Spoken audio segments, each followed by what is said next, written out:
Hi, year 9. Hi, year 10. This time doing a meringue aerated product. Aeration is the sort of aspect of it that I'd like you to think about. I'm going to do, as I say, meringues, do some piping. Quite good for a Father's Day or birthday sort of dish. I'm going to do mine as a vacherine, which means that it would be normally sort of 2 squares of meringue that's piped, and then there's chocolate and cream and strawberries or raspberries, which is good because strawberries are really in season. And then it's layered with another layer of meringue on the top, or you can do it as small individual ones. Now I'm going to have to improvise slightly here because I don't actually have any greaseproof paper. So on my tray, I'm going to spray it with some spray oil or margarine. Not ideal, but I don't have anything else. I've got my oven on very, very low, so it doesn't sort of overcook the meringue, but the meringue, obviously you want it to dry out, so you want that long, slow cooking process. So that's my bowl. I'm going to separate some eggs. Obviously free range is ideal because they taste slightly better. The actual farming of them is much kinder, much nicer way of getting your eggs, but obviously at the moment eggs have been tricky to get hold of, so whatever eggs you've got, that's ideal. So just to prove what I was saying, I've got, this is a free range egg. I just wanted to quickly show you sort of if you could notice anything different about them. So I'm just cracking it against the side of the bowl. A knife also, with the holding it in your hand, give it a good strike, would work well. We're going to obviously separate the egg white, and you'll see how much of the egg white comes out. Well, that's a lovely visual, isn't it, on your phone or tablet? That beautiful. And you can see that the yolk, which is in there, has got quite a nice bright colour. Lots and lots of egg white coming out of that. This is more sort of like a barn egg, so they've had less time out. Actually, still not a bad amount of egg white with that. But the yolk is definitely less yellow. You can see there's definitely a difference in the yellow colour. It's not quite as bright as the other one, although it's not too bad. If I was to then go and use one of my very, very good organic eggs,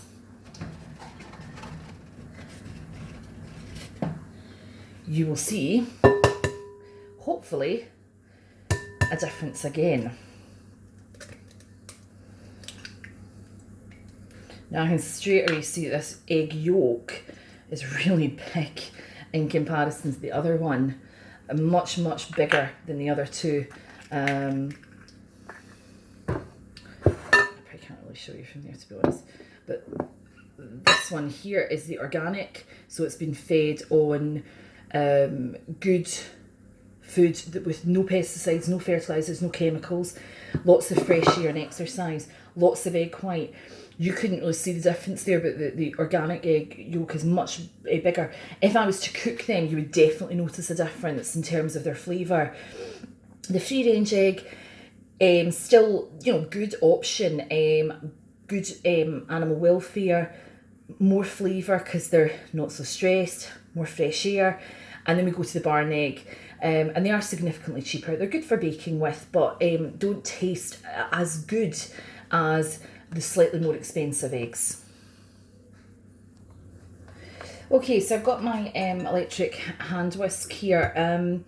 You can do it by a balloon whisk by hand, but it is significantly longer to do. No egg yolk must go into the egg white. It's very important. You saw me doing a couple of different methods. Sometimes put it in my hand, sometimes use the eggshells. You can buy an egg separator. So there's different methods. Once you've got the egg whites, you're going to whisk them up.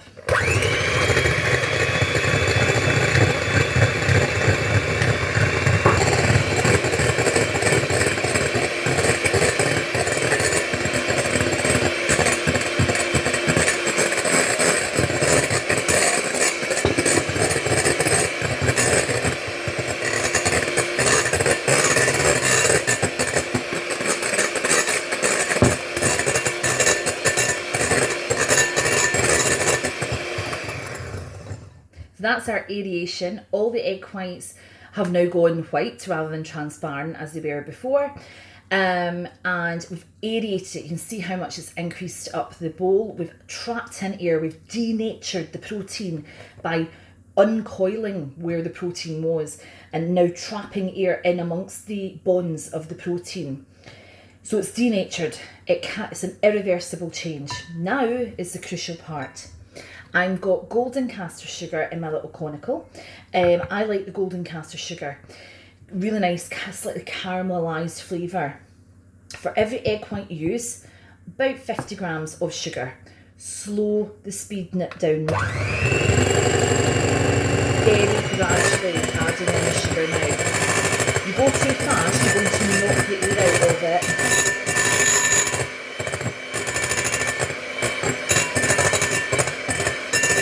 Some people add corn flour. The corn flour makes the meringues much firmer and harder, crunchy. Some people add vinegar, and that makes it the egg white inside of the meringue chewy. I don't mind this.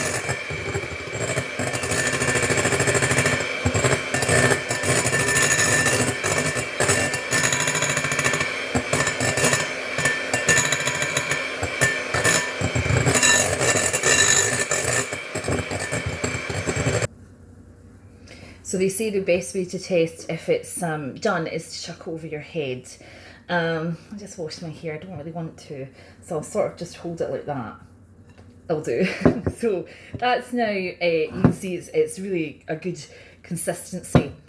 To put it into the piping bag, I'm going to use my little trusty conical, but a measuring jug or a cup.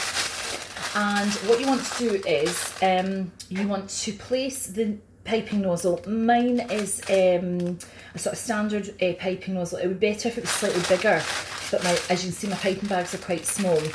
These are disposable piping bags. If you don't have any, don't worry, use a food bag, plastic bag, it doesn't really matter. Or the other option is don't worry about it at all and just pile it up like a pavlova. It's not to panic about piping it, it's just the skill is better obviously if you do. Okay, so the next thing I'm going to do is pop that over so that I can fill it easily. I think meringue is one of the very few foods that works well with food colouring. I'm using a food gel and I dip the end of the spoon and I sort of splatter up the edges of my piping bag. Make sure it goes down into the bottom.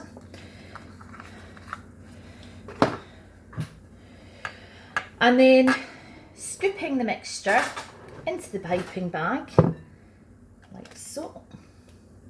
And making sure that it's going to the bottom. I don't want it coming up over the edges. My daughter loves watching YouTube and she found that one way of making sure that the meringue doesn't come over the top is to put a hairband or a food clip over the top of the piping bag, which I thought was very clever. So you can see mine starting to fill up. Lift up the edges.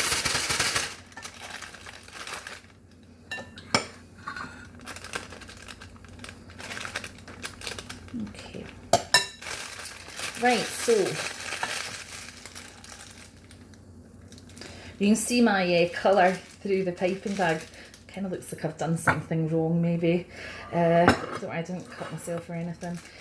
So I can do, I said to you about doing two different methods. One way is I'll try and put it into shots here without, just make sure that's greased over. I'll do a sort of small one here. So just squeezing, moving the piping bag along. Kind of looks like a scene out of Saw now, but anyway. So that's one of my sort of vacherine layers, and then I'll do another one and I'll try and make it sort of the same sort of size and shape. Sorry if it's going out of shot here.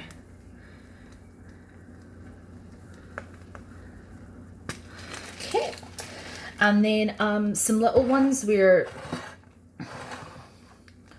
You can sort of sandwich them together, or you could just have them as little sort of mini pavlovas.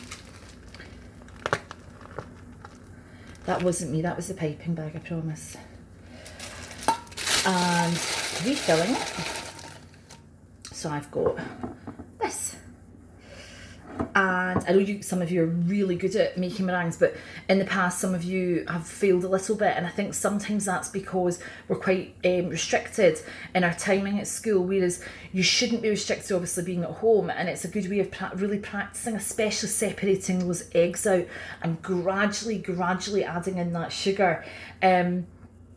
Slow cook them, that's how I do it. I do it in an oven. I've got 2 ovens, luckily. One's not a fan in it, and that's a really good one for using because it keeps it a constant temperature but very slow cooking of it. I don't really want to see any colour on them. I want them to stay white if I can. And I say then what I would normally do is cover sort of milk chocolate and put it over the top of it. I probably will have to do that on a separate video where I can show you the end product, or show you what I had at the end of it.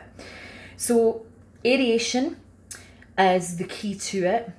Remember about denaturing the protein once we're whisking the eggs up. And the other thing to remember is when these go in, the eggs coagulate. In other words, they go firm, they go solid from a liquid. In fact, they've kind of coagulated already because they've gone from a liquid to a solid. That's what you're trying to learn about, the science behind it. Remember, the protein is made up of amino acids. I would like to go and try and look up a little bit about that, about amino acids and double bonds. Have a wee look at that in your revision notes. There'll be questions, obviously, as usual, related to the video. I would quite like to see some of the work that you're doing, and I'm going to give you more generic feedback on how well you're getting on. Photographs, email them to me, or put them on to show my homework, whichever method is good for you, just so I can see how you're getting on. But I will be continuing to give you some little quizzes and try and give you some feedback. Take care, have a good next couple of weeks, but I'll be continuing to put on videos, so see you soon. Bye.